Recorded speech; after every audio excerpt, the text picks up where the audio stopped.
വായ്ക്കുള്ളിൽ ഇത്തരം ഒരു മുഴയുണ്ടോ? കാരണം എന്തൊക്കെയാണെന്ന് അറിയാനും ഇതിന്റെ പ്രതിവിധികൾ എന്തൊക്കെയാണെന്ന് അറിയാനും ഇവ അപകടകരമാണോ എന്നറിയാൻ ഈ വീഡിയോ മുഴുവനായി കാണുക. നമസ്കാരം, ഞാൻ ഡോക്ടർ ആര്യ സുദർശനൻ. ഇന്ന് ഞാൻ നിങ്ങളോട് സംസാരിക്കാൻ പോകുന്നത് കവിളിൽ കാണുന്ന ഈ മുഴയെക്കുറിച്ചാണ്. ഇതിന് നാം ഇറിറ്റേഷൻ ഫൈബ്രോമ എന്നാണ് പറയുന്നത്. നാം സാധാരണയായി വായിൽ കാണപ്പെടുന്ന ഒരു മുഴയാണ് ഇറിറ്റേഷൻ ഫൈബ്രോമ.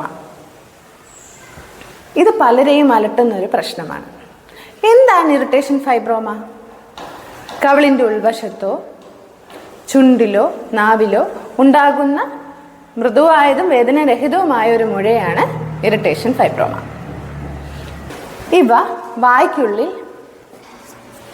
പല്ലോ കൃത്രിമ പല്ലോ അതോ മറ്റു വസ്തുക്കളോ സ്ഥിരമായി ആ ഭാഗത്ത് അമർത്തലോ ഉണ്ടാകുമ്പോൾ ചെറിയ കുരു പോലുള്ള മുഴകൾ സാധാരണയായി കാണപ്പെടാറുണ്ട്. എന്നാൽ ഇവ സാധാരണയായ അപകടകാരികളല്ല. സാഹചര്യങ്ങളിൽ ഇവ നീക്കം ചെയ്യേണ്ടതാണ്. എന്നാൽ ഇതിന് ചികിത്സ ആവശ്യമുണ്ടോ? സാധാരണയായി ഇവ അപകടകാരികളല്ല. എന്നാൽ ചിലരിൽ ഇത് അസ്വസ്ഥത ഉണ്ടാക്കും, അല്ലെങ്കിൽ ഭക്ഷണം കഴിക്കുമ്പോഴോ സംസാരിക്കുമ്പോഴോ ഒക്കെ ബുദ്ധിമുട്ടുണ്ടാകും. മാത്രമല്ല ഇത് പറ്റ പ്രശ്നങ്ങളായും തെറ്റിദ്ധരിക്കാനും സാധ്യതയുണ്ട്. അതുകൊണ്ട് തന്നെ വായിൽ ഇങ്ങനൊരു മുഴ കണ്ടാൽ ഉടൻ തന്നെ ഒരു ഡെന്റൽ ദന്തരോഗ വിദഗ്ധയെയോ കാണിക്കേണ്ടത് അത്യാവശ്യമാണ്. ചികിത്സാ രീതികൾ എന്തൊക്കെയാണെന്ന് നോക്കാം. ഇതിൻ്റെ പ്രധാനപ്പെട്ട ഒരു ചികിത്സാ രീതി എന്ന് പറയുന്നത് ശസ്ത്രക്രിയയിലൂടെ മുഴ നീക്കം ചെയ്യുക എന്നുള്ളതാണ്. ഇതൊരു ലളിതമായ ഒരു പ്രക്രിയയാണ്. ചില സാഹചര്യങ്ങളിൽ ലേസർ ചികിത്സയും ചെയ്യാറുണ്ട്. ലേസർ ട്രീറ്റ്മെന്റിനായി ഡയോഡ് ലേസറാണ് ഇവിടെ ഉപയോഗിക്കുന്നത്. ഇതാണ് ഇറിറ്റേഷൻ ഫൈബ്രോമ. ഇവിടെ പേഷ്യന്റ് പല്ലിന്റെ ഷാർപ്പ് എഡ്ജ് കൊണ്ട് നിരന്തരമായി കൊല്ലുന്നതിന് ശേഷമാണ് ഈ ഇറിറ്റേഷൻ ഫൈബ്രോമ ഉണ്ടായത്. പേഷ്യന്റും അസിസ്റ്റന്റും അതുപോലെ തന്നെ ഡെന്റിസ്റ്റും ഐവെയർ ധരിക്കും. അതിനുശേഷം നമ്മൾ ലോക്കലി ഒരു അനസ്തേഷ്യ കൊടുക്കും. മുഴയുടെ ചുറ്റും മരവിപ്പിക്കുകയാണ് ചെയ്യുന്നത്.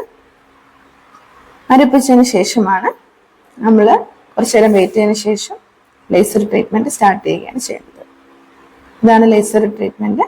ലേസർ ഉപയോഗിച്ച് മുഴ നീക്കം ചെയ്യുന്നതാണ് ഈ വീഡിയോയിൽ കാണുന്നത്. അതിനുശേഷം സാമ്പിൾ ബയോപ്സിക്കായി അയക്കും. എന്ത് കാരണം കൊണ്ടാണ് ഈ ഫൈബ്രോമ ഉണ്ടായത്, ആ കാരണത്തെ കൂടെ മാറ്റേണ്ടത് വളരെ അത്യാവശ്യമാണ്. അതായത് ഇപ്പോൾ മൂർച്ചയുള്ള പല്ലാണെങ്കിൽ അതിന്റെ മൂർച്ചയുള്ള ഭാഗം ഗ്രൈൻഡ് ചെയ്യുകയോ പല്ലെടുത്ത് മാറ്റുകയോ ചെയ്യുക.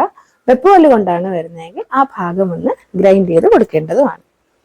കൂടാതെ ലേസർ ട്രീറ്റ്മെന്റ് കൊണ്ടുള്ള ഗുണങ്ങൾ എന്ന് പറയുന്നത് ബ്ലീഡിങ് വളരെ കുറവാണ്, അതുപോലെ വേദനാരഹിതമാണ്, ടിഷ്യൂ ഡാമേജ് കുറവായതിനാൽ ചികിത്സയ്ക്ക് ശേഷവും വേദന കുറവാണ്, വേഗത്തിൽ മുറിവ് ഉണങ്ങുകയും ഇൻഫെക്ഷനുള്ള സാധ്യതയും കുറയുന്നു. കൂടാതെ സ്റ്റിച്ച് ആവശ്യമായി വരുന്നില്ല. അതുപോലെ പ്രൊസീജിയറിന്റെ സമയം വളരെ കുറവാണ്, മിനിറ്റുകൾക്കുള്ളിൽ ഇത് പൂർത്തിയാക്കാം. കൂടാതെ ബയോപ്സിക്കായി സാമ്പിൾ എടുക്കാനും സാധിക്കും. ഇനി ലേസർ ചികിത്സയുടെ ദോഷങ്ങൾ എന്തൊക്കെയെന്ന് നോക്കാം. ഇതിന്റെ ചിലവ് കുറച്ച് കൂടുതലാണ്. എല്ലാ സാഹചര്യങ്ങളിലും ഇത് ഉപയോഗിക്കാൻ സാധിക്കില്ല. ഇതിന് സ്പെഷ്യൽ ട്രെയിനിങ് ആവശ്യമാണ്. കണ്ണിന് നമ്മൾ പ്രൊട്ടക്ഷൻ ചെയ്യേണ്ടതാണ്.